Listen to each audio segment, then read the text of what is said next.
Hi everyone, I'm Jennifer Colari. I'm a child and family therapist and a parenting coach and the founder of Connected Parenting. And welcome to the Connected Parenting Weekly Podcast. Join me every week and we'll tackle everything from temper tantrums to bedtime to sibling issues to teenage angst. Parenting can be so wonderful, but it can be so hard. Parents often say to me, "Hey, can you just come live at my house?" This is the next best thing. Let's do this together. Hi, Connected Parents. I am so sorry. I have been taking a little bit of time this summer and just, connecting to my kids and taking a little bit of time off and just slowing down a little bit. So I have been really not so great with the podcast. I apologize, and I'm going to get those going. I'm aiming to do a weekly one because I know these are crazy, unprecedented times, and parents are struggling, kids are struggling, and there's just so much going on. So I'm going to try really hard to make sure I do at least a weekly podcast for sure. And I was also just checking, hadn't really paid attention to this before, but I was checking viewership and numbers, and I was shocked to find how many people are listening to this podcast. So thank you, all of you. There's actually incredible numbers, so I really appreciate that. And people listening from 115 different countries. So thank you for listening, and it really, it just inspires me and wants me to commit even more to helping everyone out and supporting you as we go through just some crazy times. Parenting was hard enough before you added all the stuff going on in the world right now. So I am committed to doing that for you. So I wanted to focus in this particular podcast on back to school. And I know that people are at different stages. Some children are already back at school. Some are going back in a week or so. Some have already been back for a couple of weeks. And, because people are listening from all over the world, they're, umpteen different ways that kids are going back to school. So lots of kids are physically back in school with very few restrictions. Some are back in school but wearing masks and social distancing and all kinds of rules to help the kids stay away from each other. Many kids are going back online exclusively, and some are going back in like a hybrid program where they're going to school some days and not others. So there's a lot of different things going on out there. So I'll address that, and I'll address ways to kind of speak to your kids around how they're feeling and how to manage the uncertainty that's happening right now. But there is a lot going on. I am finding in my practice, because I work with lots of parents and I work with lots of little ones and teenagers and young adults every week, I'm hearing from them that there's certainly an increase in anxiety, and a lot of kids who weren't really nervous about going back to school before, who never worried about going back to school, are feeling quite afraid, quite nervous of wearing masks and catching the virus and giving it to parents and grandparents, and also an increase in social anxiety, just having a little bit less confidence. They haven't been around as many kids in large groups for a while, so some kids are feeling really nervous about that and feeling like it's kind of daunting. So that's sort of another issue. Social anxiety is definitely on the rise a little bit, so we can address that in this podcast as well. So there's a lot going on. And then some kids they're so tired of being home. They're so sick of not having structure and not seeing friends that they are just anxious to get back to the classroom, and that's great. So there's quite a few kids who are normally kind of miserable about going back to school who are really excited about it this year, so that's kind of good. So it really is a mixed bag. There's a lot happening. So what I thought I would talk about first is just kind of generally what you tend to see around a big transition like summer ending and going back to school. That's a big transition anyway, even if there weren't all these big things happening in the world and related to this virus. So that's a big shift anyway. So what typically happens is around 2 weeks before kids go back to school, and even when they're just starting school, you'll see an increase in trouble sleeping, irritability. You'll see an increase in clinginess often. Sometimes you'll see some regression. They'll want to talk, baby talk, and go back and do things and talk about things they used to do when they were little. Some kids go back and want to have more safety and go back to a safer time. There's often a grieving and a mourning that, it felt like summer wasn't going to end and now it's over. So you'll see some sadness, some weepiness. And anxiety, will show up like around clinginess and issues around separation and not taking any chances and not wanting to go out. But it can also go outward into prickly, bossy, sassy kind of behavior, that's mine and you can't do that and I never get my way, you'll sort of see an increase in that. And that's often, and it looks like just kind of rotten behavior, but it's often anxiety, and you'll usually see an increase in that in the last 2 weeks of August before school really gets going. So just expect that, and with that, up the baby play. So if you're familiar with connected parenting, you'll know what I'm talking about. If not, go back to one of the first or second episodes where I talk about the connected parenting method, and I talk about baby play and how important that is. It releases oxytocin. So that's literally when you're like rubbing noses with your child and you're tickling them and you're telling them stories about when they're a baby, or you're bringing out the baby books and you're just really soothing them. And when you do that, you will give them a blast of oxytocin, which is a very powerful hormone slash neurotransmitter that actually blocks cortisol and increases emotional resilience. And it's just a really good thing. So I would up that. Be doing that at least once a day, maybe for 10 or 15 minutes. If both mom and dad can do it, that would be great. If it's just mom or just dad, that's fine too.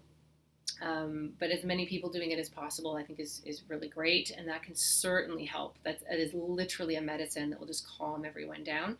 Make sure to do that individually with your kids. Don't try to do that with them all together, because they'll end up, hey, it's my turn and you're paying more attention to her and you're ignoring me, and it just gets kind of crazy. So make sure you're doing that one-on-one and kind of really special little moments, and increasing that as we get closer to school actually starting or really getting into full swing. I would also remind people to connect before correct. This one is huge. Just it's good to do it anyway all the time, but really be mindful of it in the time leading up to school. So before you ask them, remember they're just kind of raw. So before you say, hey, why would you put that there? Just say, oh, I get it. You're like having so much fun and you were playing with that and no wonder you didn't want to think about it. But would you mind putting that over there? It's just taking a little moment first to have a little bit of a connection, get the oxytocin going before you actually correct your child's behavior. That will also help a lot as they lead into school. I also recommend having some kind of ceremony. So maybe on Labor Day, you can have a backyard campfire or fake campfire, depending on where you live, and just have a little ceremony. Have some snacks or s'mores or whatever, have some music playing, and have everyone talk about their favorite moments in the summer, something that they learned, ways that they're different now than they were at the beginning, and maybe what their goals are. Do they have any goals? Academic goals, social goals, and health goals going into the school year. Don't make it too heavy. Make it really light. Have some fun with it. If you really want to do something fun and be kind of techy, you can make a little slideshow of just different summer moments and set it to some fun summer music. That can be a really nice highlight. But having ceremonies, children love ceremonies. They love to anchor themselves in things. They like to celebrate things.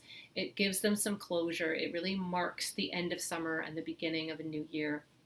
And it's really helpful for us too, because often we're also kind of mourning and grieving summer ending and life getting a little busier and a little crazier. So it's just a lovely way to kind of mark things. If your kids are not in school already, then you want to start backing up bedtimes a little bit by 10 minutes, 15 minutes a night, just to get them back into a routine so they're not completely exhausted the first week of school. In my experience, what I've found is the first 2 weeks of school usually go pretty well. It's what I call the honeymoon phase. So they're kind of excited to see their friends or at least be back into some kind of routine. They've got their new school supplies. It's a fresh start. They've got some energy. And then around the third week, fourth week, I call it the fall crash. It's like, oh, this is my life now. Summer's really gone. This is it now. I've got homework. I've got this routine. I'm locked in. And you'll see a recurrence of some of the behaviors that I was talking about, that you're probably seeing now. You'll see a little bit of regression, a little irritability, increase in anxiety, that type of thing. So those are some ways to just help kids ease into the new routine and into fall. Now, what's different about this year and what's different for everybody listening is, some kids are online. Some kids are going online and in school. There's just so many variations to what's going on out there. The one commonality, though, is that things are uncertain, things are different, things feel different, and children and teenagers for sure are very aware of how not normal things actually are, that weird is the new normal. And they're struggling with that. So I'm definitely seeing kids who are really worried about social anxiety, scared about wearing masks, scared of germs. Like all of these things are starting to really get to kids on a pretty grand scale, and they're getting to us. I mean, I've talked to parents every day, and people's own anxiety is so high. They're really struggling. Like lots of parents are literally just describing, and kids too, that they open their eyes in the morning and there's that pit in your stomach, just that hollow, like, oh, feeling of like, oh my God. So there are a few things that you can do to kind of help your children, but also help you. Remember that what we focus on and what we think about becomes our reality. So the more we are ruminating and stressing and watching scary news and having conversations about this and complaining about things, the more our midbrain doesn't understand that that's not what's actually happening in the moment right then. Those are things that are outside. They're happening in the future. Those are what if kind of statements. And if you're chronically thinking like that, you're going to have very elevated levels of cortisol and anxiety. So the trick is really, to just observe yourself and catch yourself. Oh, I'm doing it again.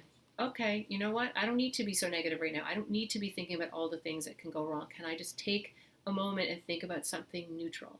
Can I think about something positive? Can I think about a good memory? Can I interrupt this negative thinking somehow? And when we find ourselves doing this out loud, because we do this out loud, and our kids are listening and they're watching and they're getting scared while we're doing it, especially when we're like, oh God, I'm going to have to get here and there's no way I'm going to make it by this time.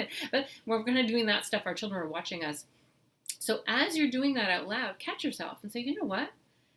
I'm going to change my thinking right now. I get to do these things. I don't have to do these things. I get to drive my kids to school, or I get to help you have a nice, healthy breakfast. And I know it sounds so corny, but honestly, the midbrain is so sensitive to danger. It is in survival mode all of the time.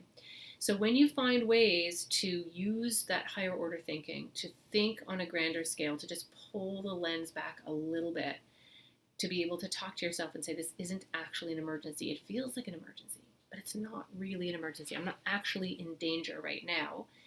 And you can catch yourself and model that for your kids. You know what? Listen to me. I'm talking like this whole day is going to be a disaster and I'm never going to get anywhere. And you know what? That's not really going to help me. I'm going to take it moment by moment. And I'm just going to take a minute and look into my beautiful child's eyes and then gaze into their eyes, get that beautiful oxytocin flow, put your hands on their cheeks, just have a moment and say, doesn't that feel better? Okay, I'm going to slow down. I'm going to take a breath. And this day is going to happen and I'm going to get through it and so are you. And it's just modeling for your children that you don't have to be in that, what I call earthquake mode all the time. And often our children will start mimicking that. We'll sort of look at them and go, oh my gosh, that's me. They sound exactly like I do. One of the other suggestions I like to kind of put out there, and you can listen to other podcasts. I'm pretty sure I have a whole podcast on this, but I have something called Morning Windows, which is so effective. So I'm going to review it anyway, just for everyone, even if you're familiar with the concept. And you can start that now, even if your kids aren't in school already. And what you do is you divide the morning up into 4 15 to 20 minute windows. And the windows open and the windows close. And if you're really creative, you can get like a double-sided construction paper and actually cut out little what's the word? Little shutters that you can open, and then inside it says get out of bed, eat your breakfast, whatever. And the kids can actually close them and open them themselves.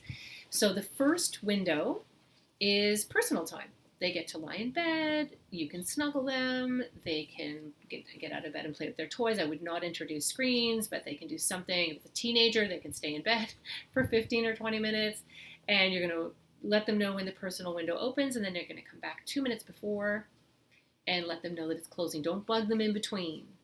And then the window closes and the new window opens, which is getting dressed. And the getting dressed, brushing your teeth window is 20 minutes long. For littler kids, you don't want to bug them in between. It's not like, what are you doing? You're still in bed. They've got 20 minutes to do whatever it is that they need to do. At the 3-minute mark before that window closes, you're going to come back in and you're going to say, hey, do you need some help? And if they're little, help them. Just help them get their pants on. I promise you won't be doing that when they're 16. And then the window closes and they move on to the next window. and that would be the breakfast window. And again, if they're poking away at their toast and taking forever to eat, you're not hovering over them going, come on, you've got to eat, let's go. There's just that frantic energy to the morning. They've got 20 minutes to eat, and if they eat all their toast in the last 3 minutes, then that's fine. It's just this way of like darting in and darting out so that there's a smoother energy to the morning. And little ones especially, will like opening and closing the window physically. If you can make that little thing, or you can just ring a bell or something, that's fine too. Or have little chimes or something that marks the time. But you're telling them 3 or 4 minutes before that window is going to be closing, and they have to think about what they need to do to get ready and get everything done that they need to get done in that window. The final window, which is the most important window, is the get out the door window. Or for people who are in homeschooling, getting ready to sit down at their desks and get settled and get ready to turn the computer on and join virtual class.